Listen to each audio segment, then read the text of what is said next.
सुरासुरा सेवित पाद पंकजा करे विराजत कमनीय पुस्तका विदेश्च पत्नी कमलासन प्रिया सरस्वती नृत्य तु वाचि मे सदा। वसुदेवसुतं देवं कंसचाणूरमर्दनं देवकी परमानन्दं कृष्णं वन्दे जगद्गुरुम्। आब्रह्मन् भुवनालोकाः आब्रह्म भुवनालोकाः पुनरावर्तिनोऽर्जुन पुनरावर्तिनोऽर्जुन मामुपेत्य तु कौन्तेय मामुपेत्य तु कौन्तेय पुनर्जन्म न विद्यते पुनर्जन्म न विद्यते सहस्रयुगपर्यन्तं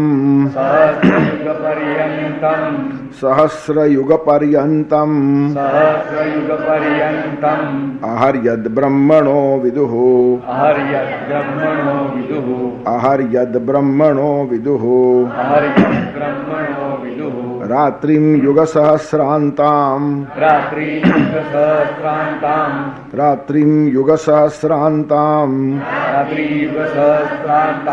तेहोरात्रविदो जनः तेहोरात्रविदो जनः।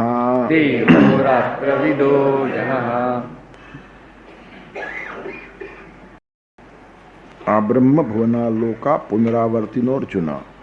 हे अर्जुन, आ ब्रह्म भुवनालोकाः पुनरावर्तिनः। બ્રહ્મલોકથી માંડીને જેટલા લોક છે, આ શબ્દ મર્યાદા બતાવે, સીમા બતાવે. આ મરણ, આ જીવન, કોઈ સંસ્થાનો માણસ આજીવન સભ્ય થાય એટલે જીવન સુધી, આ મીન સુધી.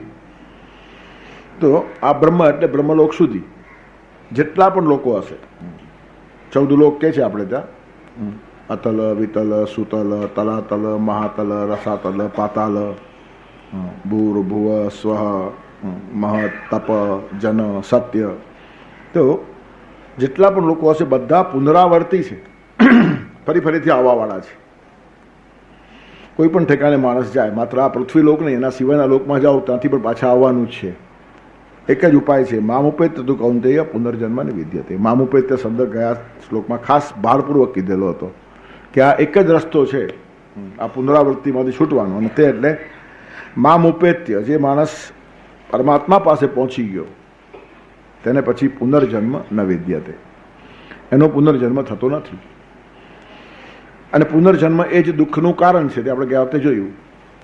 દુઃખમાંથી છૂટવું હોય તો પુનર્જન્મમાંથી છૂટ્યા વગર છૂટકો નથી. જન્મ થયું કે દુઃખ આવવાનું જ. દુઃખ જન્મ પ્રવૃત્તિ મિથ્યા જ્ઞાનાનામ ઉત્તરોત્તરાપાય તદનંતરાપાયાદ અપવર્ગઃ. આ ન્યાયસૂત્ર, જે ન્યાયશાસ્ત્રીઓ કોઈ પણ વાતને તર્કબદ્ધ રીતે જુએ તે લોકોનું કહેવું છે. આ કોઈ ભાવુક માણસ બોલતો નથી, કોઈ વેવલો માણસ બોલતો નથી, ખાલી કોઈ કથાકાર બોલતો નથી. ન્યાયશાસ્ત્રી આવી રીતનું કહે છે કે દુઃખનું કારણ જન્મ છે.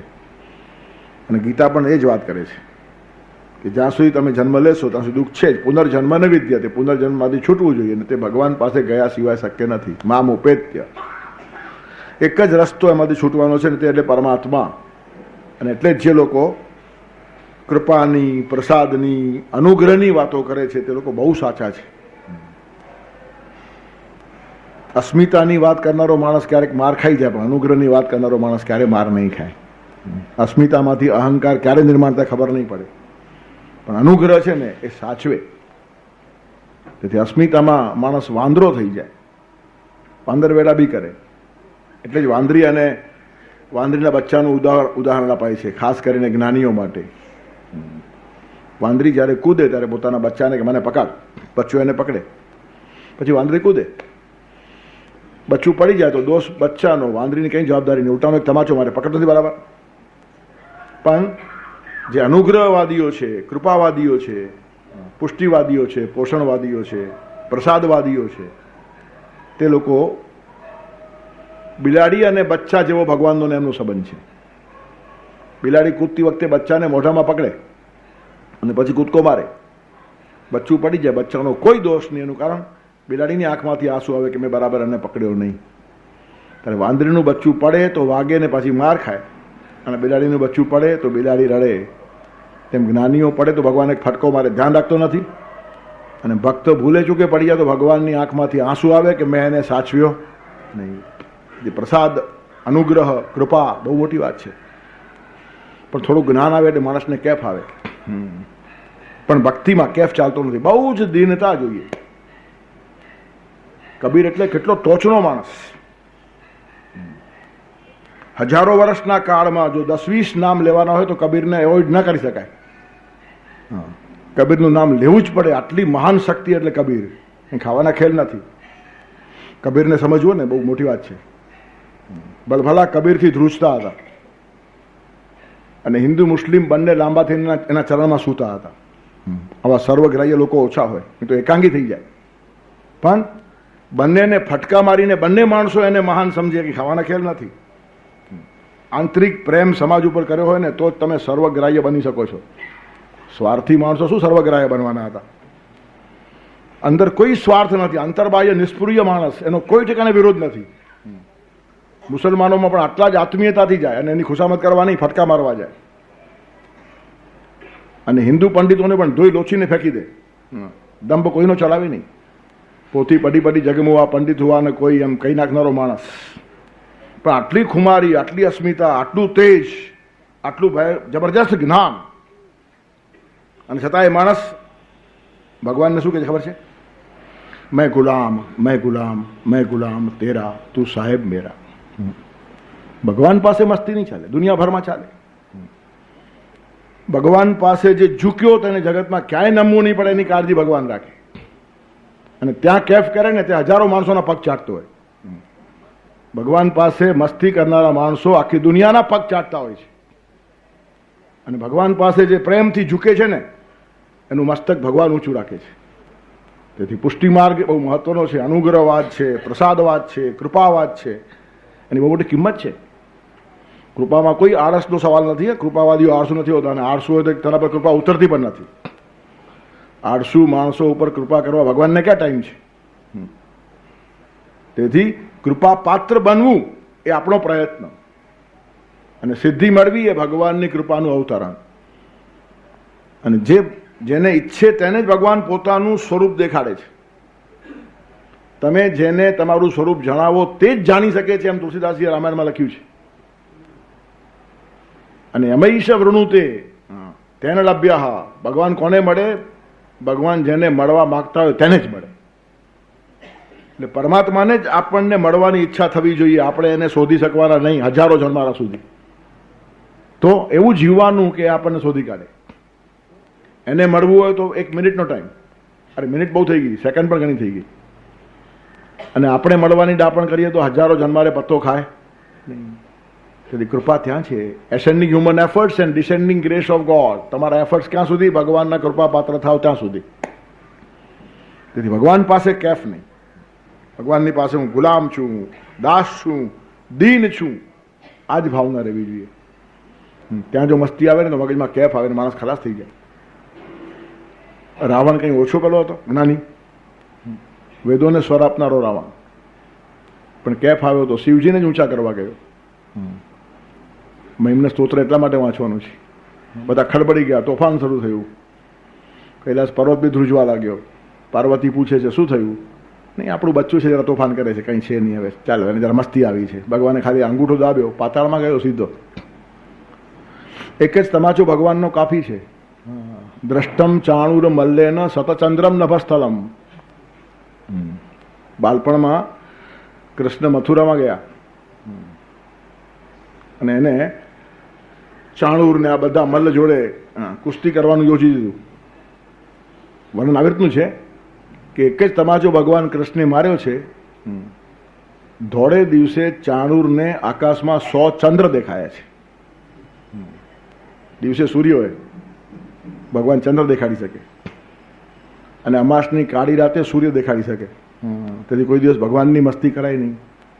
પણ થોડી સત્તા આવે, થોડી સંપત્તિ આવે, થોડું જ્ઞાન આવે, 5-50 લોકો નમસ્કાર કરવા લાગે કે માણસને કેફ ચડે, પછી હું જ ભગવાન છું એમ લાગવા માંડે. પણ એક જ તમાચો કાપી છે ભગવાનનો. ધોળા દિવસે આકાશમાં 1000 ચંદ્રો દેખાય અને અમાસની કાળી રાતે આકાશમાં 1000 સૂર્યો દેખાય. તેથી મસ્તી ક્યાં કરવાની તેની મર્યાદા માણસે જાળવવી જોઈએ. મામોપેત્ય તો કૌંતેય પુનર્જન્મ ન વિદ્યતે, બીજો રસ્તો જ નથી.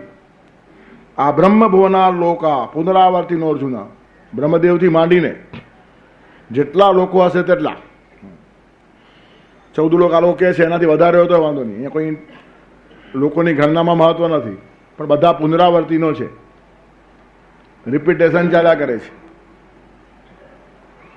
ત્યાર પછીના શ્લોકમાં કહે છે સહસ્રયુગ પર્યંતમ આર્યત બ્રહ્મણો વિદુહુ રાત્રિમ યુગ સહસ્રાંતામ તેહો રાત્રવિદો જનાહ. તે અહોરાત્ર વિદાહ, તે લોકો અહ એટલે દિવસ અને રાત્રિ એટલે રાત, દિવસ અને રાતને જાણનારા લોકો છે. ખરા આ લોકો રાત દિવસને જાણે છે. કોણ? જેને ખબર છે કે સહસ્ર યુગ પર્યંતમ બ્રહ્મણ યદ અહહ, અહ એટલે દિવસ, બ્રહ્માનો એક દિવસ 1000 યુગ જેટલો છે. સહસ્ર યુગ પર્યંતમ, સહસ્ર એટલે 1000 અને યુગ પર્યંતમ એટલે યુગ સુધી ચાલે. 1000 યુગનો બ્રહ્માનો એક દિવસ થાય છે અને રાત્રિ પણ યુગ સહસ્રાંતમ, સહસ્ર યુગોની એક રાત્રિ છે. બ્રહ્માનો એક દિવસ અને બ્રહ્માની એક રાત્રિ સહસ્ર યુગ જેટલી છે. આ જે જાણે છે તે જ રાત દિવસને જાણે છે. એટલે રાત દિવસ એટલે કાળ. એ લોકો જ કાળના જ્ઞાતા છે, બાકીના બધા કાળના ભક્ષ્ય છે. કાલો ન યાતો વયમેવ યાતા, કાળ ભક્ષક છે. કાલો જગત ભક્ષક, આખા જગતને ખાઈ નાખવાનું કામ કાળનું છે. પણ કાળ આ લોકોને ખાઈ શકતો નથી. એનું કારણ તે અહોરાત્ર વિદાહ, તે લોકો અહ અને રાત્રિ બંનેને જાણે છે, એટલે સમયને ઓળખે છે. પરમાત્માને ઓળખે તે જ સમયને ઓળખી શકે.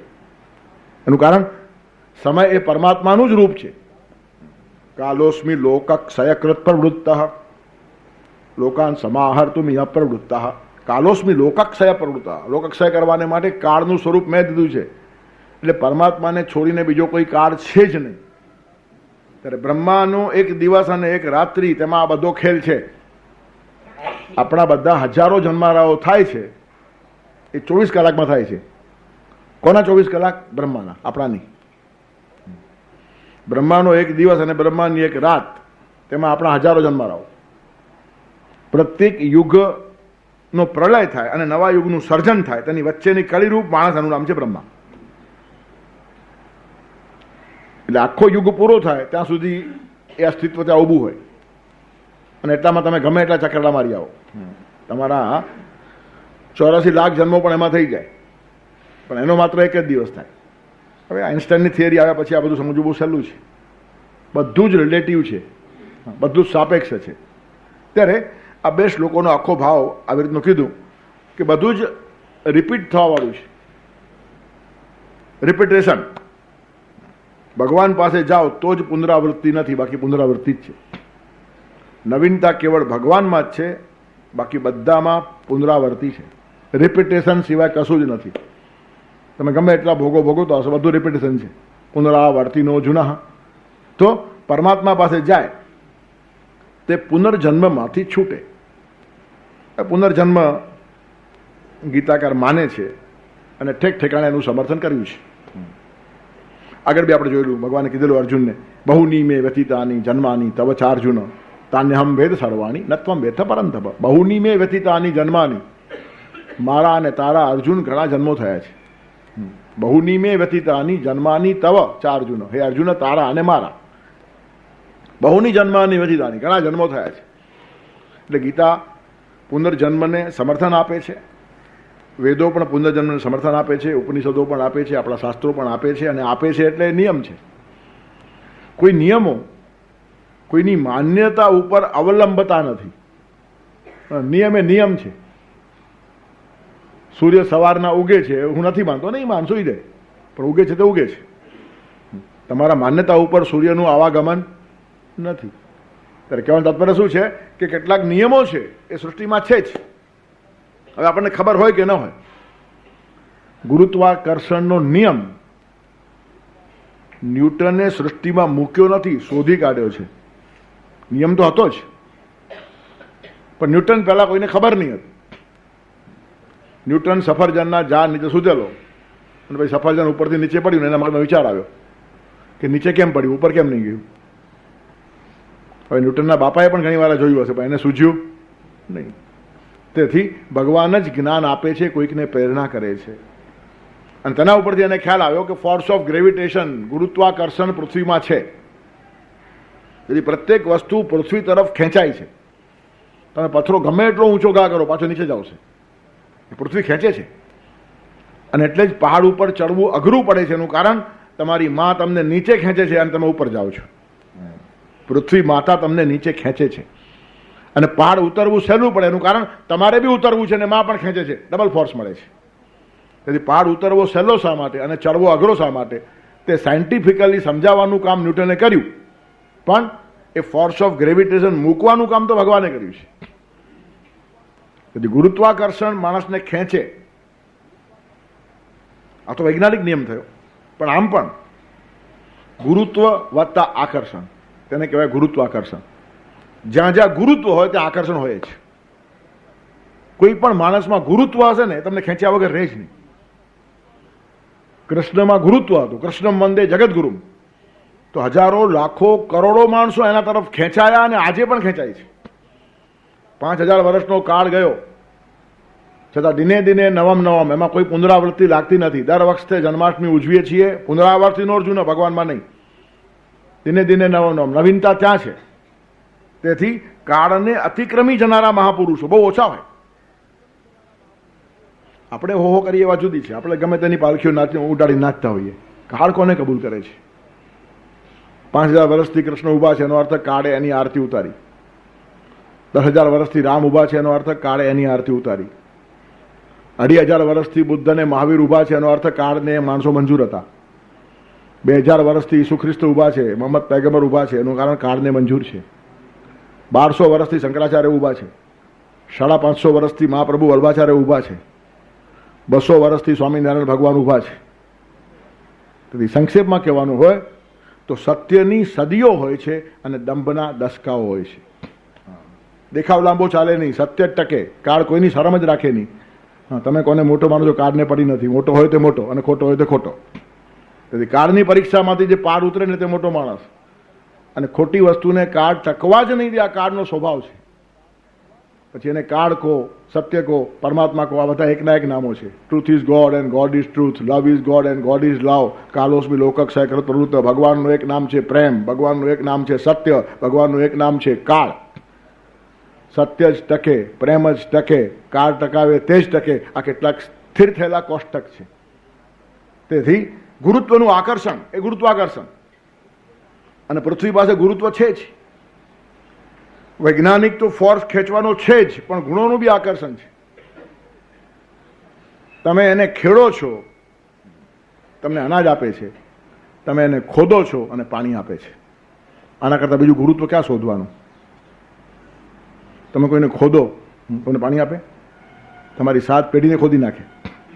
કોઈકને ખોદી જુઓ જરાક, ખોદી નહીં, ખાલી જરા ખોતરી જુઓ. હા, તમે ખાલી ખોતરશો ને એ ખોદી નાખશે. ત્યારે ખેડ્યા પછી જે અનાજ આપે અને ખોદ્યા પછી જે પાણી આપે, એના કરતાં ગુરુત્વ બીજું કયું હોય? અને તેથી પૃથ્વીને માતા કીધી છે. સમુદ્ર વસને દેવી પર્વત સ્તન મંડલે વિષ્ણુ પત્ની નમસ્તુભ્યમ પાદસ્પર્શમ ક્ષમસ્વમે. ધરતી એ માં છે. એનું કારણ ત્યાં ગુરુત્વનું આકર્ષણ છે. ત્યારે કાળ તે જ લોકોને ટકાવે. ત્યારે બાકી જગતની અંદર બધું જ છે ને પુનરાવર્તિનો અર્જુન, બધું રિપીટ થવાવાળું છે. નવીનતા કેવળ પરમાત્મામાં છે. અને પરમાત્મા પાસે જે માણસ જાય તે નિત્ય નૂતન બની જાય. એના જીવનમાં પુનરાવૃત્તિ નહીં, આપણા જીવનમાં પુનરાવૃત્તિ છે. એટલે પુનર્જન્મનો સિદ્ધાંત ગીતાને માન્ય છે. રિપીટેડલી ગીતા કહે છે, તે અહીંયા ફરીથી પણ કીધું છે કે મામ ઉપેત્ય તું પુનર્જન્મ નિવિદ્યતે. મારી પાસે આવો તો પુનર્જન્મ નથી, એનો અર્થ ના આવો તો છે જ. એટલે પુનર્જન્મનું અસ્તિત્વ માન્ય છે, છૂટવાનો રસ્તો દેખાડે છે. પણ પુનર્જન્મ કોઈ નથી માનતું માટે નહીં, બધાને હવે ધીરે ધીરે માનવું જ પડે છે. એનું કારણ પુનર્જન્મ નહીં માનશો, તમારા કેટલાક કોયડાઓનો જવાબ જ નહીં મળે. જવાબ જ નહીં મળે. એક માણસ કરોડપતિના ઘરે શું કામ જન્મ્યો ને એક માણસ ઝૂંપડપટ્ટીમાં શું કામ જન્મ્યો? પુનર્જન્મ સ્વીકાર્યા વગર જવાબ આપવાનો. ચાલો, વૈશ્વિક પ્લેટફોર્મ ઉપર ઉભા રહીને ચેલેન્જ કરી શકાય તેવી વાત છે કે આ પક્ષપાત શા માટે આ અબજપતિના ઘરે જન્મ્યો, જન્મતાની સાથે કરોડો રૂપિયાનો માલિક થઈ ગયો, અને આ બિચારાને ખાવા પીવાના સાસા રસ્તામાં વાટકો લઈને ભીખ માગવા ઉભા રહેવું પડે છે. તો આવું કોઈ પણ ક્રિએટર હશે એને આવો પક્ષપાત કરવાનું કારણ શું? પુનર્જન્મ સિવાય એનો જવાબ જ નહીં મળે. એનું કારણ તમે જે કરીને આવ્યા છો તે જ તમને મળે છે. દાન કરનારા માણસો કોઈના ઉપર ઉપકાર નથી કરતા, પોતાના આગળના જીવનની વ્યવસ્થા કરે છે. તેથી કોઈ દાતાએ ઘમંડ અનુભવવાનું કારણ નહીં.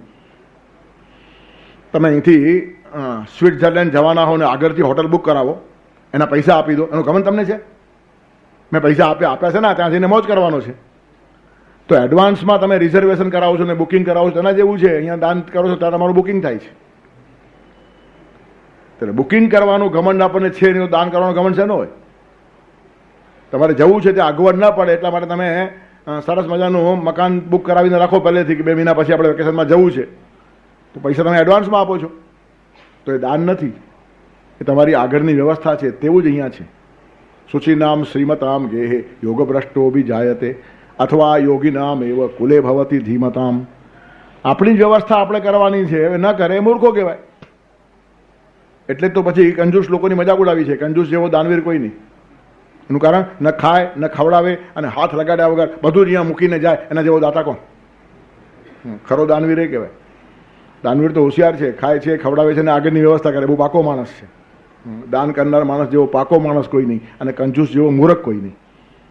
નથી ખાતો, નથી ખવડાવતો, નથી સારા કામમાં વાપરતો, નથી પોતાની આગળની વ્યવસ્થા કરતો. ત્યારે કહેવાનું તાત્પર્ય શું છે કે પુનર્જન્મ અનંત પ્રશ્નોનો ઉકેલ લાવે છે, એનો જવાબ જ નથી. પુનર્જન્મ હોવો જોઈએ એનું એક કારણ છે. વિજ્ઞાન બી કહે છે કશું જ નાશ પામતું નથી. નાશ પામે તો ફરી જન્મે નહીં, પણ નાશ તો છે જ નહીં. જળનો પણ નાશ નથી એમ વિજ્ઞાન કહે છે.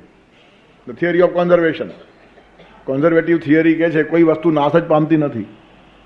તો જળનો પણ નાશ થાય ને ચેતનનો નાશ થાય જ નહીં. આત્મા તો અમર છે. ત્યારે જળનો પણ નાશ ન થાય અને ચેતનનો પણ નાશ ન થાય તો જળનું રૂપાંતર થાય અને ચેતનનું વેશાંતર થાય. તમારું શરીર બદલી જાય, ખોડિયું બદલી જાય, વેશ બદલાયો. એ જ ગીતા કહે છે વાસાંસી જીર્ણાની યથા વિહાય નવાની ગૃહણાતિ નરોપરાણી તથા એ શરીરાણી વિહાય જીર્ણાની અન્યાની સંયાતિ નવાની દેહી.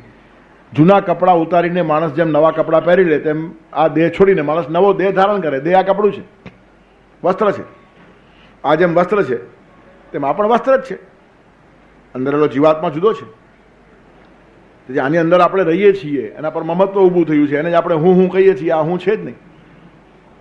એનું કારણ આપણો હાથ કપાઈ ગયા પછી હું કપાઈ ગયો નહીં, હાથ કપાઈ ગયો એમ કહીએ છીએ આપણે.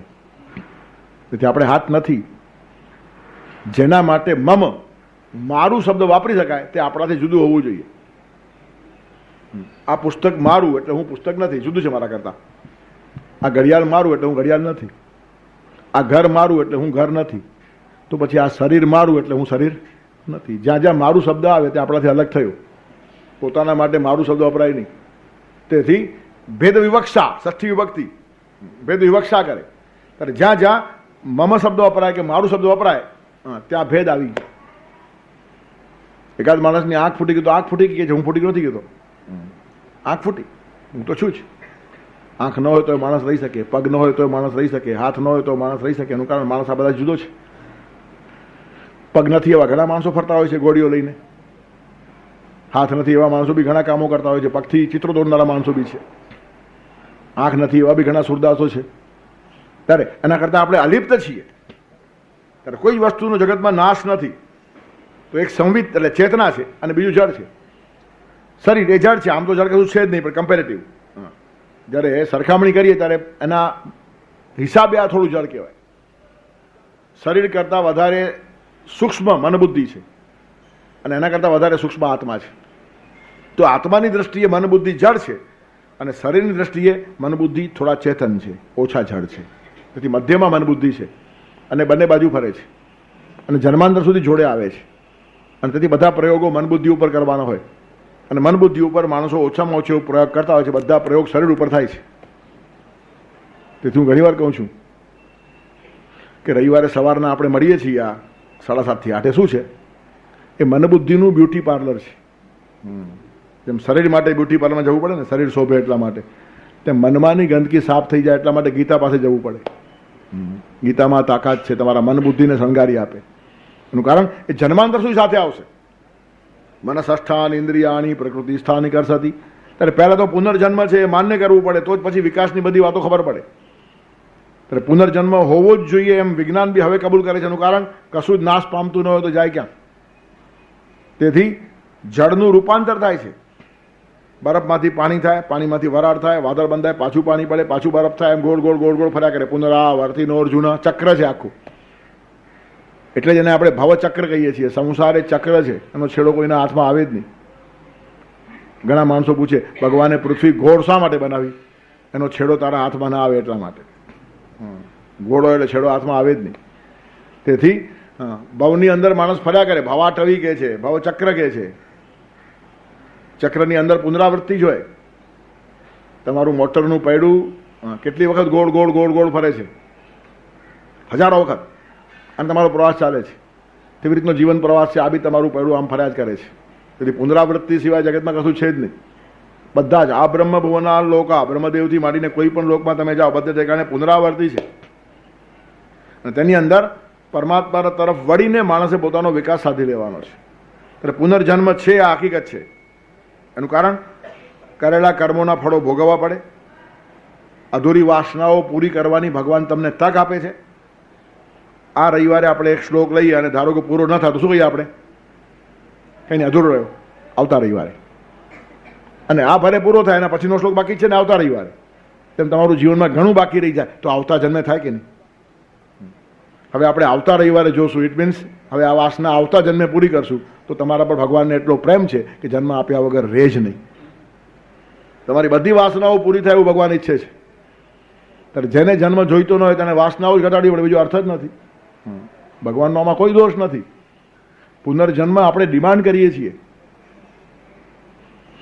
આપણે કંઈક વાસનાઓ કરી બેઠા છીએ અને પૂરી થતી નથી, તેમાં મનમાં અધુરાશ રહે છે મરતી વખતે, અને પરિણામે એ વાસના પૂરી કરવા માટે આવવું જ પડે. તેથી પુનર્જન્મ કર્મફળો ભોગવવાને માટે આવવું પડે અને વાસના પૂર્તિ કરવાને માટે આવવું પડે. આ બે પાયાના શાસ્ત્રીય કારણો છે પુનર્જન્મ પછવાડેના. અધૂરી વાસનાઓ પૂરી કરવા માટે જન્મ અને કરેલા કર્મનો ફળ ભોગવવા માટે જન્મ. તમારા કરેલા કર્મો તમારે ભોગવવા જ પડે. અને ભોગવવાના ન હોય તો આખું એથિક્સ ખલાસ. પુનર્જન્મ ન માનો તો નીતિશાસ્ત્ર ખાડામાં જશે. આ જન્મના મૃત્યુ સાથે જીવનનો અંત આવતો હોય ને પાછા જન્મવાનું ન જ હોય તો સારા રહેનારા બધા જ માણસો મૂર્ખા છે. યાવત જીવમ સુખમ જીવે, તે 4 વાક્ય છે. ઋણમ કૃત્વા ઘૃતમ પીવેત, ભસ્મીભૂતસ્ય દેહસ્ય પુનરાગમનો કુતઃ.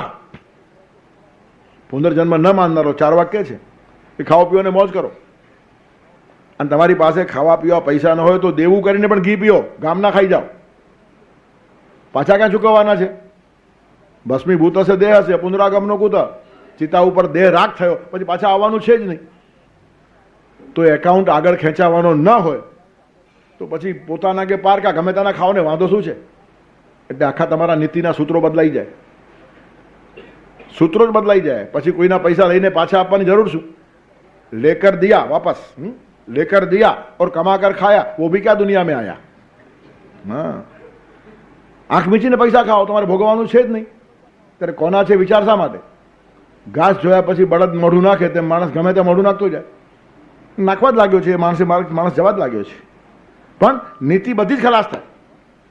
મારા કરેલા કર્મો મારે ભોગવવાના છે, આ ધારણાથી જ માણસો સારા રહેવાનો થોડો ઘણો પ્રયત્ન કરે. તે પણ કરતા નથી. જોયું જશે પુનર્જન્મ. શું જોયું જશે? આટલો માણસ નિષ્ફિકર થાય છે. પણ પુનર્જન્મ હોય જ નહીં તો પાશ્ચાત્ય દેશોમાં માણસ વધારે પડતો ભોગવાદી થયો તેનું કારણ જ આ છે. કેટલાક લોકો પુનર્જન્મ માનતા નથી એટલે બધાને એમ થાય છે કે આ જ જન્મ છે, જેટલું દોડાય એટલું દોડો ને ભોગવાય એટલું ભોગો. તેથી પછી ડિસ્કો ડાન્સ ને શરાબ ને સુરા ને સુંદરી ને બધા એમાં જ માણસ જે પડી જાય છે એનું કારણ છે જે છે તે આટલા જ વર્ષો છે, ફિનિશ, પછી કંઈ છે જ નહીં. આવું હોતું હશે? તેથી મૃત્યુ સાથે જીવનનો અંત ગણનારા માણસોને નૈતિક રાખવા અતિશય અઘરા છે. તેથી નીતિમત્તાનો આખો પાયો જ ખલાસ થઈ જાય જો પુનર્જન્મ ન માનીએ તો. પણ એ તો એક આપણી ધારણા થઈ. પણ હવે તો વિજ્ઞાન જ્યારે કહે છે કશું નાશ જ પામતું તો જાય ક્યાં? કોઈ જ વસ્તુ જગતમાં નાશ ન પામતી હોય તો એનું અસ્તિત્વ છે જ. તેથી જળનું રૂપાંતર થાય છે, શરીર બદલાય છે અને અંદર રહેલો આત્મા વેશાંતર કરે છે, નવું કપડું પકડી લે છે અને એમાં બેસી જાય છે. તેથી ચેતનનું વેશાંતર અને જળનું રૂપાંતર, આનું જ નામ મૃત્યુ, એનું જ નામ પુનર્જન્મ. અને ભગવાન પાસે પહોંચ્યા વગર એમાંથી છૂટાય નહીં. પુનર્જન્મની ઘણી બધી શાસ્ત્રીય મીમાંસા પણ થઈ છે, શાસ્ત્રકારો ખૂબ મીમાંસા કરી છે. પુનર્જન્મના પ્રયોજનો, કારણો ઘણા બધા કીધા છે. પ્રત્યેક માણસને વિકાસ કરવો છે અને વિકાસને માટે એક જન્મ ઓછો હોય છે. એક જન્મમાં સંપૂર્ણ વિકાસ થાય, અઘરામાં અઘરી વાત છે. તેથી ધ લો ઓફ ઇવોલ્યુશન, વિકાસવાદ ઉત્ક્રાંતિ કરે છે. માણસ ધીરે ધીરે ધીરે વિકસતો જાય છે. તો જ્યાં સુધી તમારો વિકાસ થયો એનાથી આગળનો જન્મ તમને મળે. તમે પ્રાઇમરી સ્કૂલમાં 4થું ધોરણ પૂરું કર્યું કે મિડલ સ્કૂલમાં જાઓ અને 5મા ધોરણમાં બેસો કે નહીં? તેના જેવું છે. 7મું પૂરું કર્યું એટલે તમે હાઈસ્કૂલમાં દાખલ થયા, 10મું પૂરું કર્યું એટલે હાયર સેકન્ડરીમાં આવ્યા, 12મું પૂરું કર્યું એટલે કોલેજમાં આવ્યા, ગ્રેજ્યુએટ થયા એટલે પોસ્ટ ગ્રેજ્યુએટમાં ગયા અને એના કરતાં આગળ અભ્યાસ કરવો હોય તો પીએચડી કરવા લાગો. એ તમારો વિકાસ પૂરો થયો કે તમે તરત ચેન્જ થઈને બીજે જાઓ છો, તેના જેવું આ છે. તેથી જીવન એક મોટી નવલકથા છે અને આ જે ગાળો છે આપણો તે એક પ્રકરણ છે. આવા અનંત પ્રકરણોથી આ નવલકથા પૂરી થાય છે. અને નવલકથાનો એન્ડ કોઈ દિવસ ખરાબ હોય જ નહીં. એનું કારણ ભગવાનમાં ભળી ગયા વગર એન્ડ થતો જ નથી. તેથી ભારતમાં ટ્રેજેડીઝ, કરુણાંતિકાઓ ઓછી છે એમ કહેતા માણસોને ભારતીય જીવનધારા ખબર નથી. એનું કારણ જીવન કરુણ હોઈ શકે એમ માનવા જ ભારત તૈયાર નથી. એકાદ ચેપ્ટર કરુણ હોઈ શકે, નવલકથામાં એકાદ ચેપ્ટર કરુણ આવે ત્યારે આંખો ભીની પણ થાય અને પછી પાછો એન્ડ બહુ સારો આવે તો માણસ હસવા બી લાગે. ત્યારે વચ્ચે થોડી અગવડો આવી તેમ જીવનમાં ક્યાંક તમને અગવડ આવશે પણ એન્ડ તો નહીં આવે. એન્ડ તો ભગવાનમાં મળ્યા પછી મામુપેત્ય પુનર્જન્મ નત્વમ કૌંતેય, મામુપેત્ય તો કૌંતેય પુનર્જન્મ ન વિદ્યતે. જ્યાં સુધી ભગવાનને મળતા નથી ત્યાં સુધી પુનર્જન્મ બંધ થતો નથી. ત્યારે તમારી નવલકથાનું ચેપ્ટર એન્ડ ક્યાં થાય છે? પરમાત્મામાં. એટલે એમાં સુખાંતિકા જ છે, દુખાંતિકા આવે જ ક્યાંથી? દુખાંતિકાઓ ઓછી છે, એની પછવાડે ભારતીય વિચારધારાનો પડછાયો છે. એનું કારણ જીવનમાં શોક આવશે પણ જીવન શોકાંતિક નથી. જીવનમાં દુઃખ આવી શકે પણ જીવન દુઃખાંતિક નથી. જીવનમાં વિષાદ આવશે પણ જીવન પ્રાસાદિક છે. અર્જુનને પહેલા અધ્યાયમાં વિષાદ આવ્યો છે અને છેલ્લા અધ્યાયમાં પ્રસાદ મળ્યો છે. તેથી વિષાદથી પ્રસાદની યાત્રા છે આ. તમે જન્મ્યા એટલે વિષાદ થયો અને ભગવાનને મળ્યા એટલે પ્રસાદ થયો. તેથી ગીતા આખી યાત્રા શું છે? વિષાદથી પ્રસાદની યાત્રા છે. અર્જુન વિષાદ યોગથી શરૂઆત અને છેલ્લે ભગવાન કહે છે પોતે, હા, મચ્ચિત્ત સર્વ દુર્ગાણી મત પ્રસાદાત તરિષ્યસી. મારા પ્રસાદથી તું તરશે, બાકી બીજી વાતમાં માલ નથી. બધા દુર્ગો, બધા કિલ્લાઓ, બધી અગવડો પાર થશે. મામુપેત્ય. મચ્ચિત્ત સર્વ દુર્ગાણી મત પ્રસાદાત તરિષ્યસી અને અથ ચેત્વ અહંકારા ન શોષ્યસી વિનક્ષ્યસી. અને આજે હું કહું છું કે મારા પ્રસાદથી અને કૃપાથી જ તું તરશે. કોઈ કેફ માને અહંકારમાં જો મારી વાત નહીં સાંભળશે તો વિનશ્યસી, તારો નાશ નિશ્ચિત છે. ઓથેન્ટિક બોલે છે, આ કોઈ રસ્તા ઉપરનો માણસ નથી બોલતો અને કંઈ સાપ પણ નથી. એ કથન છે, it's a statement of fact. તારો નાશ થશે એમ ભગવાન સાપ નથી આપતા. ભગવાનને પરિણામ નજર સામે દેખાય છે કે આ જીવનધારા જે બતાવી છે તેને જે માણસ નહીં અનુસરે તેનું પતન નિશ્ચિત છે. તેથી મત પ્રસાદાત તરિષ્યસી. તરવાનો રસ્તો એક જ, ભગવાનનો પ્રસાદ, ભગવાનની કૃપા, ભગવાનનો અનુગ્રહ. તેથી બધા જ પ્રયત્નો કરવાના, બધી જ મહેનત કરવાની વિકાસની માટે, પણ સાથે ભગવાનનો પ્રસાદ રાખવાનો. અને 18 અધ્યાય પછી અર્જુને પણ એ પ્રસાદ સ્વીકાર્યો અને જેમ ભગવાને કીધું મત પ્રસાદાત તરિષ્યસી, તો અર્જુને કબૂલ કર્યું કે નષ્ટો મોહ સ્મૃતિર્લબ્ધા તત્પ્રસાદાત. તારા પ્રસાદથી આ થયું છે. તત્પ્રસાદાત મયા અચ્યુત સ્થિતોસ્મિ કર સંદેહ કરીશ્ય વચનંતવ. હવે ભગવાન સવાલ જ નથી, હવે તમે જેમ કહેશો એમ કરીશ. એ યુનિવર્સલ પાવર છે. ભગવાનને કોઈ એકાદ ઊભી રહેલી ખાલી મૂર્તિ સમજો નહીં. સમગ્ર યુનિવર્સલ પાવરના કેટલાક નિયમો અને કાયદાઓ છે. તેથી પછી તમે રામ કહો કે કૃષ્ણ કહો કે મહાવીર કહો કે બુદ્ધ કહો, દે આર ઓલ કરેક્ટ. એમાં કંઈ ભેદ પડવાનું કારણ જ નથી. એનું કારણ એ જ્યોતિ કોઈ પણ દીવામાં પ્રકાશે. દીવાનું મહત્વ નથી, જ્યોતિનું મહત્વ છે. તમે કોડિયું કહ્યું લીધું સવાલ નથી. જ્યોત છે કે નહીં જુઓ. જ્યોત વગરના 1000 કોડિયાઓ નકામા છે અને જ્યોતવાળું એક જ કામનું છે. તેથી આ બધા જે મહાપુરુષો થયા ને એ પ્રગટેલા દીવાઓ છે અને એની પાસે બેસીએ તો ક્યારેક આપણો દીવો પણ પ્રગટી જાય. ત્યારે મહત્વ જ્યોતનું છે અને આપણે દીવાઓ માટે ઝઘડીએ છીએ. તમારો દીવો કયો? કૃષ્ણનો કે મહાવીરનો? એટલે જ્યોતને જો ને, જ્યોત બધાની એક છે, પણ બધી મારામારી દીવા માટે ચાલે છે. દૂધ પીવાને બદલે વાસણ માટે ઝઘડાઓ ચાલે છે. તમારો ગ્લાસ પિત્તળનો કે સ્ટીલનો કે ચાંદીનો કે સોનાનો, અરે ગમે તે ગ્લાસ, દૂધ એ દૂધ છે. તેથી મહત્વ જે છે એ જ્યોતિનું છે, ચેતનાનું છે. તેથી પ્રત્યેક માણસે વિકાસ કરવાનો છે. ધ લો ઓફ ઇવોલ્યુશન, વિકાસને માટે જન્મ મળે છે.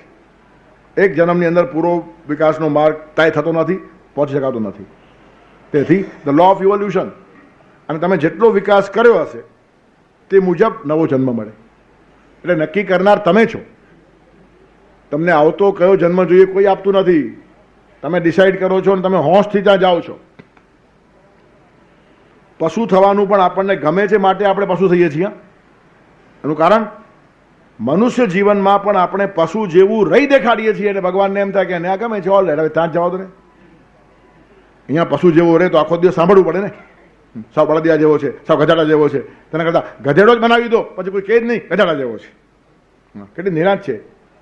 આપણને લોકો પજવે નહીં એટલા માટે ભગવાન સગવડ કરી આપે છે કે તું માણસ હોય ને બળદ જેવો જીવે તો એને કોઈ બળદિયો કે, પણ તું બળદ જ થઈ જાય પછી વાંધો જ નહીં ને, બળદિયો કે તો સવાલ જ નથી, બળદિયો જ છું. તેથી આપણી સગવડ માટે ભગવાન કરે છે, કારણ કે આપણે છીએ માણસ, જીવીએ છીએ બળદ જેવા, અને રાત દિવસ ગાળો સાંભળવી પડે, પછી ત્રાસ થાય.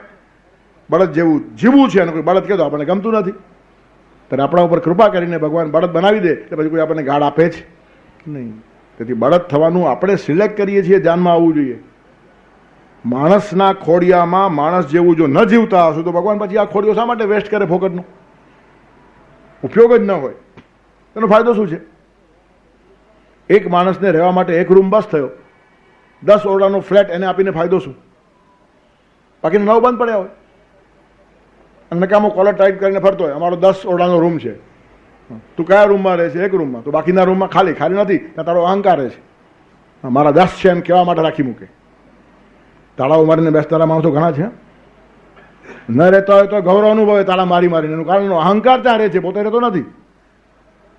તેથી 10 લોકોને રહેવા જગા ન હોય ને આ માણસ 10 જગાઓ રાખીને બેઠો હોય, શા માટે? એનો અહંકાર ત્યાં નાચ કરે છે. પણ ભગવાન પાસે આવું ચાલતું નથી. ભગવાન કહે છે આટલો મોટો ફ્લેટ આપ્યો માનવ જીવનનો અને તું સાવ કૂતરા જેવો જુએ છે, એટલે એકાદ સાઈડનો જ ખાલી યુઝ કરે છે ને. ઇન્દ્રિયલક્ષી માણસ થયો, ભોગલક્ષી માણસ થયો. માણસ પાસે બીજા ઘણા ઓરડા છે. માણસ ભાવથી જીવે, માણસ વિચારથી જીવે, માણસ ચિંતનથી જીવે, માણસ અનુભૂતિથી જીવે, માણસ સમાધિથી જીવે. ત્યારે નહીં ચિંતન, નહીં મનન, નહીં અભ્યાસ, નહીં અનુભૂતિ, કશું જ નહીં, અને ખાલી ભોગ ભોગ ભોગ. તો આ એક રૂમમાં ચાલે, બાકીના 10 રૂમ આવે પડ્યા છે ને. માનવ જીવનની અંદર આપણને 10-12 રૂમનો ફ્લેટ ભગવાને આપ્યો છે, પણ એમાં ખાલી ભોગ સિવાય કશું જ ન હશે તો પછી કૂતરો જ ભગવાન બનાવે તો એમાં દોષ શું છે?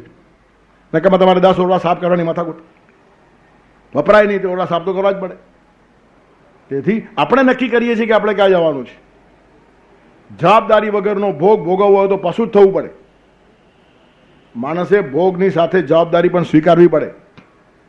તમે પરણ્યા છો, ભોગ તો ભોગવો છો, પણ પત્નીને સંભાળવી પડે, બાળકોને સંભાળવા પડે. અને સંભાળ્યા વગર જે માણસો ભોગ ભોગવતા હશે તેને પછી કૂતરાનું લાઈફ આવે કે પછી પત્ની બી સાચવવાની, છોકરાઓ સાચવવાની, પોતાના રસ્તે પડી જાય તરફ. ત્યારે આવ્યું જેને ફ્રી લાઈફ જોઈએ છે, કોઈ ઠેકાણે બંધન અને જવાબદારીઓ સ્વીકારવાની જ ન હોય તો પછી નકામો એને શું કામ સપડાવવાનો? અહીંયા સપડાયેલો માણસ છે. ત્યારે કાગડા, કૂતરા, બિલાડા એમાં કોઈ આવી જવાબદારી હોતી નથી. પશુ પક્ષીના બચ્ચાઓ જન્મતાની સાથે જ પોતાની મેળે ચાલવા લાગે છે. માણસના બચ્ચાને ઊભું થતા 10 મહિના લાગે છે. તેથી જવાબદારી વગરનો ભોગ જેને જોઈએ છે, ઇટ મીન્સ એણે પશુ જીવન કબૂલ કર્યું. એનિમલ લાઈફ આપણને ગમે છે તે ભગવાનને આપણે જીવનથી સમજાવી આપીએ છીએ, ભલે માગતા હોઈએ કે ના માગતા હોઈએ. મારે કૂતરો થવું છે એમ હું ભગવાનને કહેતો નથી, પણ કૂતરા જેવું જ જીવું છું. મારે બળદ થવું છે એમ કહેતો નથી, બળદ જેવું જ જીવું છું. ત્યારે કહેવાનું તાત્પર્ય શું છે કે પશુ પક્ષી જેવું જીવન જો આપણે જીવતા હોઈએ તો ઇટ મીન્સ વાણીથી નહીં, વર્તનથી આપણે ભગવાનને કહીએ છીએ કે અમને આ જન્મ ગમે છે. અને પરિણામે પછી ઘોડો, બળદ, કૂતરો આ બધા જન્મો જે મળે છે એનું કારણ વિકાસ ઓછો હોય. હમણાં તો એવું નથી, પણ પહેલાં એવું હતું. 4થા ધોરણમાં એક છોકરો જો નાપાસ થાય ને તો એને 3જામાં ઉતારી મૂકે. એનું કારણ 3જું પાકું થયું છે ને જોવું જોઈએ. એક ધોરણ ઉતારતા બહુ વર્ષો પહેલાં મેં આવું સાંભળેલું. હવે તો એવું છે જ નહીં. હવે તો આમાંય નાપાસ કરવાની મને ચડાવી જ દો બધાને, પછી આગળ જે થાય તે. ચડજા બેટા સુડી પર લે ખુદા કા નામ, તારું આગળ જે થાય તે. ત્યારે હવે તો બધું ઘણું ડેવલપમેન્ટ થઈ ગયું છે. પણ એક કાળે ચોથા ધોરણમાં નાપાસ થયેલો છોકરો ત્રીજા માટે યોગ્ય છે કે નહીં જોવું પડે, કે ત્રીજામાં ઉતારીને ત્રીજાની પરીક્ષા લે. ભગવાન હજી એવું જ રાખે છે. માનવ જીવન માટે આપણે યોગ્ય નહીં હોય તો નીચે ઉતારી મૂકે, અને એના કરતાં આગળ ગયા તો ઉપરનું જીવન પણ આપે. માનવ જીવનમાં પણ ઘણી શ્રેણીઓ છે. અનંત પ્રકારના જીવનનો આપણને મળે. શ્રીમંતનું જીવન મળે, વિદ્વાનનું જીવન મળે, સત્તાધીશનું જીવન મળે, કંગાલનું જીવન મળે, વિદ્વાનનું જીવન મળે. બધા જીવનો આપણને આપી જોઈએ ભગવાન. અને દરેક જીવનની અંદર જેમ જેમ જેમ જેમ ગુણો ડેવલપ કરીએ ને તેમ તેમ તેમ ઉપર જઈએ અને ઠેઠ પહોંચતા પહોંચતા મામ ઉપેત્ય ભગવાનના ભળી જઈએ ત્યાં સુધીનો વિકાસ શક્ય છે. ત્યારે ઉપર જવાનો માર્ગ પણ ખુલ્લો છે, નીચે જવાનો માર્ગ પણ ખુલ્લો છે. તેથી ક્વોલિટી અને ક્વોન્ટિટી, એક સીડી ઉપર ઉપરના પગથિયે એક માણસ છે અને નીચેના પગથિયે એક માણસ છે, પણ બધા એક જ કક્ષાના હોઈ શકે. એનું કારણ નીચે ઊભો છે તેની પાસે માની લઈએ એઝ પર એક્ઝામ્પલ 100 રૂપિયા છે અને ઉપર ઊભેલા પાસે કરોડ રૂપિયા છે, પણ બંનેનો પ્રેમ પૈસા ઉપર જ છે, તો ઉપરના પગથિયા ઉપર રહીને પણ આ કંઈ કમાયો નથી. એનું કેન્દ્ર ધ્યાન, એનું કેન્દ્ર બિંદુ કયું છે? જીવનના બીજા પાસાઓ તમારા ખુલવા જોઈએ તો તમારા વિકાસનો માર્ગ ખુલે છે. તેથી તમે એક જ કક્ષામાં ગયા, હવે આ 100 મેળવી શક્યો, કરોડ નથી મેળવી શક્યો, આ મેળવી શક્યો છે, આટલો ફરક છે, પણ લાલસા બધાની કેન્દ્રિત ત્યાં જ છે. તેથી એ સીડી પર, સીડીની ઉપરના પગથિયે ગયેલો દેખાય પણ ઉપર ગયેલો નથી, આમાયેલો જ છે. તે સમાજમાં કેટલાક માણસો આપણને ઉપર દેખાતા હોય પણ ઉપર હોતા નથી. એનું કારણ, એનું કેન્દ્ર બિંદુ આ જ છે. જે કેટલાકને મળ્યું નથી અને એમને મળી ગયું છે એટલે જરા ઊંચા દેખાય છે, પણ વાસ્તવમાં એની ભૂમિકા અને એની કક્ષા આ જ છે. તેથી વિચારની કક્ષા, ભાવની કક્ષા, ચારિત્ર્યની કક્ષા, એ અનંત કક્ષાઓ તમારી નિર્માણ થવી જોઈએ. તેથી એક જ ક્ષેત્રમાં આંખ મીચીને થયેલું ડેવલપમેન્ટ એ પૂરતું નથી, એ તદ્દન ભૌતિક થઈ ગયું.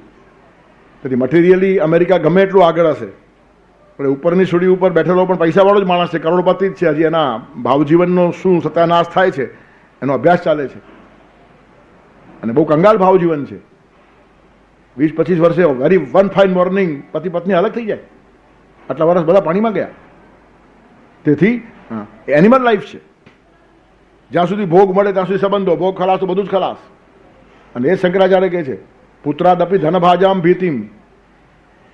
ભોગ નજરમાં આવ્યો ને પછી બાપ દીકરા બી એકબીજાથી ડરવા જ લાગે. બાપ પૈસા આપશે કે નહીં, દીકરાને ભય હોય, દીકરો ખેંચી લેશે તો બાપને ભય હોય. પુત્રાદપી ધનભાજામ ભીતિ સર્વત્રૈષા વિહિતા રીતિ. ભજ ગોવિંદમ ભજ ગોવિંદમ ભજ ગોવિંદમ મૂઢ મતે. અલ્ટિમેટલી ભજ ગોવિંદમ પાછું આવીને ઉભો રહે. અને આ બધી પુનરાવૃત્તિ છે. પુનરપી જનનમ પુનરપી મરણમ પુનરપી જનની જઠરે શયનમ એ સંસારે ખલુ દોસ્તારે કૃપયા પારે પાહી મુરારે. વાત તેને જ આવશે. મુરારી પાસે જાઓ, મામ ઉપેત્ય, તો જ છૂટો. અધરવાઇઝ પુનરપી જનનમ પુનરપી મરણમ આ ચક્ર ચાલ્યા જ કરે છે. પુનરાવૃત્તિનો જૂનો, બધું પુનરાવર્તી છે.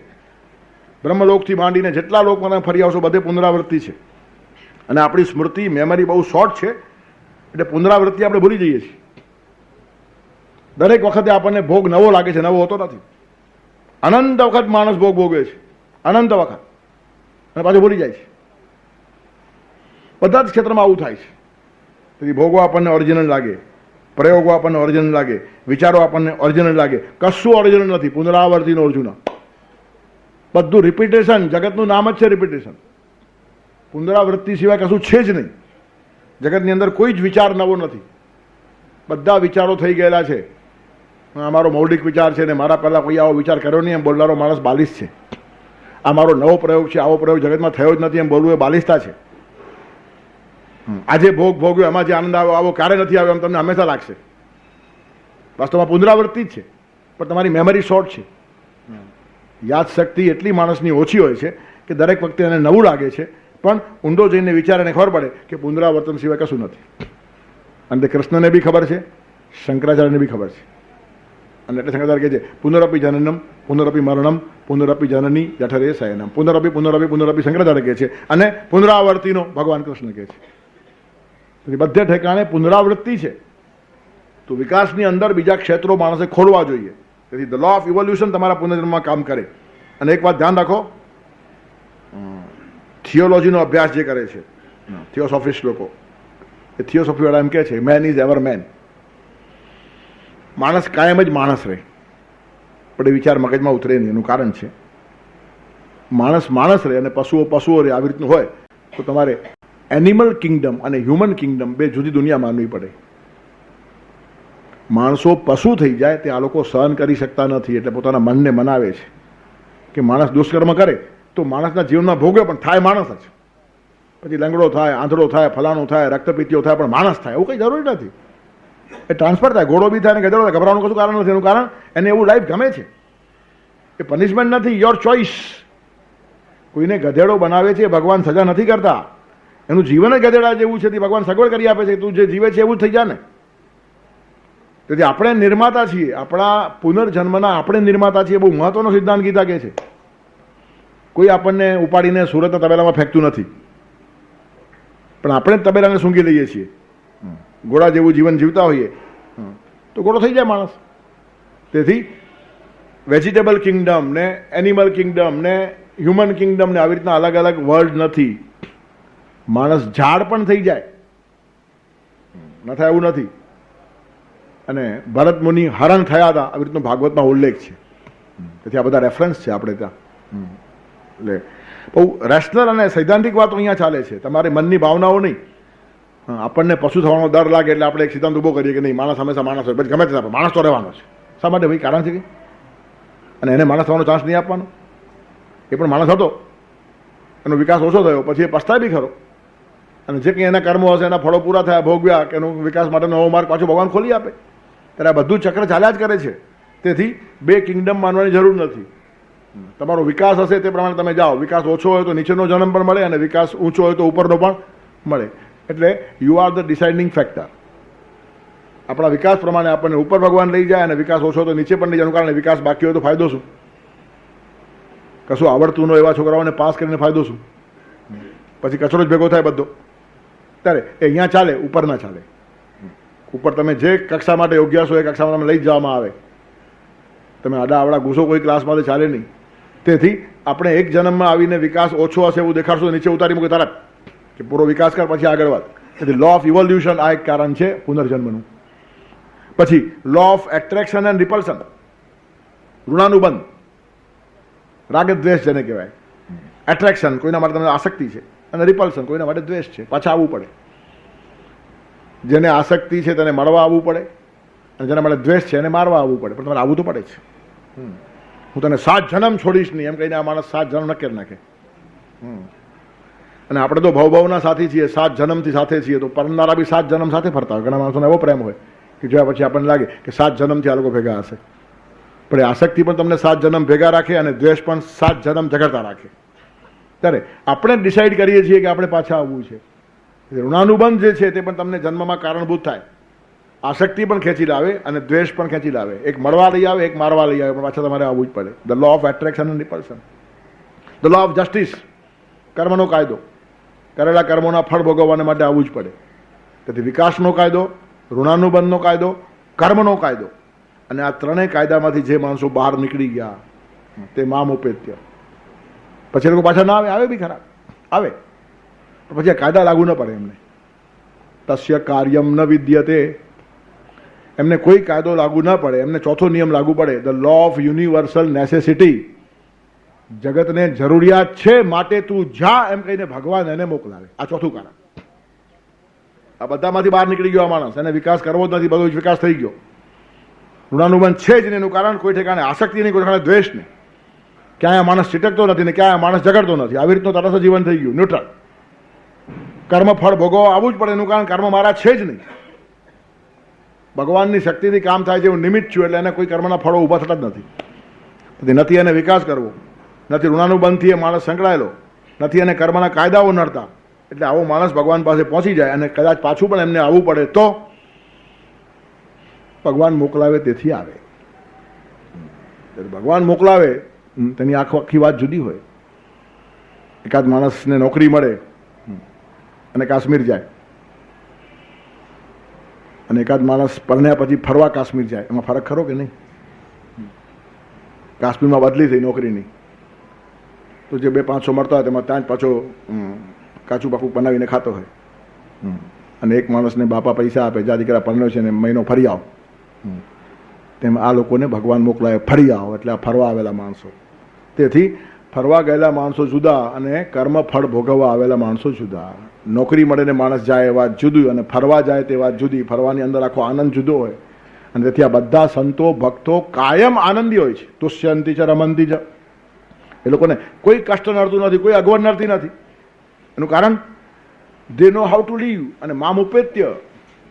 ચોથું કારણ the law of universal necessity, જાગતિક જરૂરિયાત. અને તેથી આ માણસો આવે તેના માટે કીધા કે તસ્ય કાર્યમ ન વિદ્યતે, એને માટે કોઈ કાયદાઓ લાગુ પડતા નથી. ત્યારે બધું જ પુનરાવર્તી છે એમ ભગવાને કીધું. આ મોટો સિદ્ધાંત કીધો આની અંદર કે પ્રત્યેક વસ્તુ રિપીટેશન છે, બીજું કશું જ નથી. આપણો જન્મ પણ રિપીટેશન છે, મૃત્યુ પણ રિપીટેશન છે, અને આવી રીતના ચક્રમાં આપણે ફરીએ છીએ. ચક્ર જેમ ફર્યા કરતું હોય સંસારને ચક્ર એટલા માટે જ કહેવાય છે. સંસાર ચક્ર છે એનું કારણ માણસ એમાં વારંવાર ફરતો રહે છે અને એની એ વાતોમાં આપણું આખું જીવન જતું હોય છે. તેથી પુનરાવર્તી છે. પરમાત્મા પાસે જાઓ તો જ બચો, બાકી બધું જ પુનરાવર્તી છે. અને બીજા શ્લોકમાં સાપેક્ષવાદનો નિયમ કીધો છે કે એક દિવસ અને એક રાત બ્રહ્માનો થયો તેમાં તમારા બધા યુગો આવી ગયા. સૃષ્ટિ નિર્માણ થઈ, તેથી આખો દિવસ અને રાત પૂરી થઈ. એ 24 કલાક બ્રહ્માના થયા એટલે એની અંદર આ બધું જ થયું. સૃષ્ટિની નિર્મિતિ અને પ્રલય સુધીનો બધો કાળ એક દિવસમાં આવી ગયો. હવે આવી રીતનું કેવી રીતનું આવે તો એ સાપેક્ષવાદમાં આઇન્સ્ટાઈને સમજાવવાનો પ્રયત્ન કર્યો છે. આઇન્સ્ટાઈનનો સિદ્ધાંત બહુ જ અઘરો છે. એના જીવનકાળ દરમિયાન એને સમજનારા 10-12 માણસો હતા, ખાલી 10 થી 12 માણસો. અને તે પણ અંદરથી ગભરાયેલા હતા કે અમે પૂરું સમજીએ છીએ કે નહીં, કોને ખબર. અને છતાં આઇન્સ્ટાઈનની જવાબદારી હતી કે આ વસ્તુ સામાન્ય માણસ સુધી પહોંચાડવાની. તેથી ઘણા માણસો એને પૂછ્યું કે આ સમય સાપેક્ષ છે, સાપેક્ષ છે, એ તું કઈ રીતે સમજાવે છે? તો કે તમને અગ્નિથી તપી ગયેલી શિલા ઉપર બેસાડે, અગ્નિથી તપી ગયેલી શિલા ઉપર બેસાડે તો તમને 1 મિનિટ પણ કલાક જેવી લાગે કે નહીં? કેટલી વાર બેસાય? 1 મિનિટ કલાક જેવી લાગે. અને તમારા મનગમતા પાત્રની જોડે તમે બેઠા હો તો 1 કલાક પણ મિનિટ જેવો લાગે કે નહીં? આ સાપેક્ષવાદ, બીજું કશું જ નથી. દુઃખની અંદર તમને સમય લાંબો લાગે છે અને સુખમાં સમય ટૂંકો લાગે છે. સુખનો સમય ટૂંકો લાગે. બધા જ પ્રેમીઓ એમ કહેતા હોય છે ભગવાન એવી રાત બનાવો કે જેને સવાર જ ન હોય.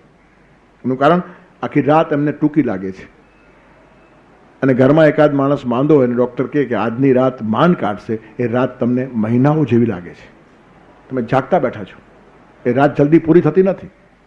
ત્યારે આ જ સાપેક્ષ છે. રાતમાં કોઈ ફરક પડતો નથી. ઘડિયાળને તમારી મનોભૂમિકા સાથે કોઈ લેવા દેવા નથી. એ તો ફર્યા જ કરે છે, નથી ટૂંકો નથી લાંબો. પણ આ આઇન્સ્ટાઈને કીધું છે એમ નહીં, આપણે ત્યાં વાતો થયેલી જ છે ઓલરેડી. અનેકાંત દર્શનમાં ભગવાન મહાવીરે પણ આ જ વાત કરી છે અને શંકરાચાર્ય માયાવાદ કીધું, એનો આ જ અર્થ છે. આઇન્સ્ટાઈને સાયન્ટિફિકલી આજના આધુનિક લોકો પાસે આધુનિક ભાષામાં આ વાતો મૂકી. આટલું જ. આપણા સંસ્કૃત સાહિત્યમાં એક શ્લોક છે, સમા માસ સમો સામે યાતા આયા તયા તયા સમે સમાસમો માસ યાતાયા યાતયા તયા. બહુ સરસ વાત લખી છે. સમા માસ સમો સામે, સમા એટલે વરસ. એ વરસ મને મહિના જેવો લાગ્યો જ્યારે મારી પ્રિયતમા મારી પાસે આવી હતી, અને પછી એ પિયર ગઈ ત્યારે મહિનો મને વરસ જેવો લાગ્યો. સમા માસ સમો, વરસ માસ જેવો લાગ્યો. યાતા આયા તયા તયા, એ જ્યારે આવી ત્યારે. અને સમે સમાસમો માસ, હવે માસ પર સમા જેવો લાગ્યો, વરસ જેવો. ક્યારે? યાતાયા યાતયા તયા. પ્રિયતમા જ્યારે આગી ગઈ, દૂર ગઈ, વિરહ થયો ત્યારે મહિનો વરસ જેવો લાગ્યો, અને પ્રિયતમા પાસે હોય ત્યારે વરસ કેવો લાગે? મહિના જેવો. આ સાપેક્ષવાદ, બીજું કશું છે નહીં. તેથી આ બ્રહ્મ ભુવના લોકા પુનવાર્જિન, અને આ જે સહસ્ર પરયુગ્યંતામ, બ્રહ્માનો દિવસ અને રાત છે ને, એ એમાં સહસ્ર યુગો આવી જાય. કીડી મંકોડાના કેટલાય જન્મો થઈ જાય ને આપણે ઊભા જોઈએ એટલે આપણને જોઈને એમ થાય કે માણસ તો અમર છે, કેવું પડે. ગયા જન્મે હતો, આ જન્મે છે, હજી કોઈને કેટલા જન્મારો ઊભો હશે. આપણા એક જન્મારામાં એ લોકોને આનંદ જન્મારાઓ થઈ જાય. તેવી રીતે દેવો બહુ લાંબુ જીવે, તેથી આપણને દેવો અમર લાગે. અમરા નિર્જરા દેવા, પણ કોઈ અમર નથી. પુનરાવર્તિનો અર્જુન, બ્રહ્મદેવ સુધી. બ્રહ્મદેવની પણ એક પોસ્ટ છે, એક યુગ પૂરો થયો એટલે એ પણ જાય, પછી નવો બ્રહ્મા ઊભો થાય. બ્રહ્મા કંઈ પરમાનન્ટ નથી, એક પોસ્ટ છે, પોસ્ટ. તમે યમરાજને મારી નાખો તો મૃત્યુ જાય નહીં, બીજો યમરાજ ઊભો થાય. એક પોસ્ટમેન જાય એટલે કાગળ ના મળે, બીજો આવે. તેથી આ બધી પોસ્ટ છે. પુનરાવર્તિનો અર્જુન, બધે ઠેકાણે. બ્રહ્મા પણ એમાંથી માઇનસ નથી. ત્યારે કહેવાનું તાત્પર્ય શું છે? સમયની સાપેક્ષતા બતાવી છે. સમય સાપેક્ષ છે. રમૂજમાં આવી રીતનું કહેવાય છે, નારદજીએ બ્રહ્મદેવને કીધું રાવણ જન્મ્યો ત્યારે તમારે ત્યાં પૌત્રો આવ્યો, તમને જન્ના શૌચ લાગ્યું, સૂતક છે, નાહી લો. બાથરૂમમાં નાવા ગયા. બ્રહ્માનો દિવસ રાત બહુ મોટા, તો સ્નાનનો સમય મોટો જ હોય ને. બધા યુગો ચાલ્યા જાય એવો જેનો એક દિવસ હોય, ત્યારે નાહીને બાથરૂમમાંથી બહાર આવ્યા ને અંગ લૂછે છે. નારદ પાછા આવ્યા કે પાછા નાહી લો. કેમ? તો કે રાવણ મરી ગયો. એટલે બ્રહ્મા નાયા એટલામાં બધો ખેલ થયો. આખા રાવણે જે કુદાકૂદ કરી તેમાં આટલો જ સમય બ્રહ્મદેવનો સ્નાનનો ટાઈમ હતો એટલો થયો. આ બધું સાપેક્ષ છે. 3 અમેરિકનો રોમમાં ગયા હતા.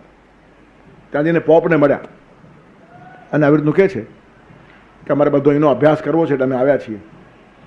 ત્યારે પોપે પૂછ્યું કે કેટલા દિવસ રોકાશો? તારે એક કહે છે કે નહીં, હું 3 મહિના રહેવાનું છું, કારણ જરા ડિટેલમાં મારે બધો અભ્યાસ કરવો છે. સારું, રહો, થોડું ઘણું કરી શકશો. 3 મહિનામાં થોડું ઘણું કરી શકશો. ત્યારે બીજો ગભરાઈ ગયો. એને પૂછ્યું તું કેટલા દિવસ રહેવાનું? તો હું તો ખાલી 3 સપ્તાહ જ રહેવાનું છું. Only 3 weeks.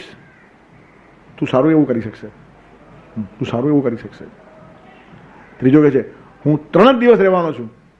તો કે તું લગભગ પૂરું કરી શકશે. એટલે 3 મહિના રહેશે એ થોડું ઘણું કરી શકશે, 3 સપ્તાહ રહેશે એ સારું એવું કરી શકશે, અને 3 દિવસ રહેશે એ બધું જ કરી શકશે. એનું કારણ 3 દિવસ રહેશે ને એ બરાબર જાગૃત રહેશે. અને 3 મહિના રહેનારો લિથાર્જિક, હજી બહુ ટાઈમ છે, શું વાંધો છે, આજ કરે સો કાલ કર, કાલ કરે સો પરસો, પરસો પરસો ક્યાં કરે તો જે જીના હે બરસો. તેથી જે માણસો લિથાર્જિક થઈ જાય, જેની પાસે પુષ્કળ ટાઈમ છે એમ માનીને બેસશે, એનો વિકાસ જલ્દી થાય નહીં. તેથી ગ્રહિત એવ કહેશે શું? મૃત્યુના ધર્મમાં આચરે. મૃત્યુએ તમારી ચોટલી પકડી છે એમ કરીને કામે લાગો તો વિકાસ જલ્દી થાય. એ 3 દિવસમાં જેટલો વિકાસ થાય તો 3 મહિનામાં થાય નહીં. તેથી સમયને ઘડિયાળના કાંટા ઉપર ન જુઓ, તમારી મનોભૂમિકા ઉપર જુઓ. તમારી જાગૃતિ સમયને અતિક્રમવાની તમને શક્તિ આપે છે. ઘડિયાળનો કાંટો જેમ ફરે છે એમ જ ફરશે. એ જ વાત અબ્રાહમ લિંકને કીધેલી.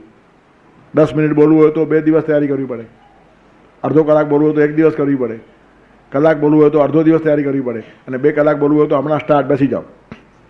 એનું કારણ સમય જેટલો ઓછો તેટલી જાગૃતિ વધારે. 10 જ મિનિટ બોલવું હોય તો બાકીનો બધો કચરો સાફ કરીને બોલવું જોઈએ, અને 2 કલાક હોય તો હાંકે રાખો ને. તમારે કહેવાનું છે ક્યાંક વચમાં આવી જશે. અને મોટા ભાગે લોકો હાંકે જ રાખતા હોય છે, વાતમાં કશું ન હોય.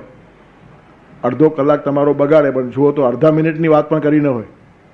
આવા માણસો ત્રાસ છે, આખા સમાજને માટે ત્રાસ છે. એકદમ શોર્ટમાં વાત કરતા આવડવી જોઈએ. ઘણા માણસો ફોન લઈને બેઠા હોય અડધો કલાક, આપણને આશ્ચર્ય થાય. વાતમાં કશું ન હોય, હિંગનો પણ સાર નહીં. અને અડધો કલાક કીધા પછી કે આપણે સાંજે મળીએ છીએ, તો સાંજે જ કહેવું હતું ને બધું. બીજા કેટલા ફોન એંગેજ આવે, પણ અક્કલ ચાલતી જ નથી, જાગૃતિ નથી. યુ મસ્ટ નો તમારે શું કેવું છે, પોઈન્ટેડ.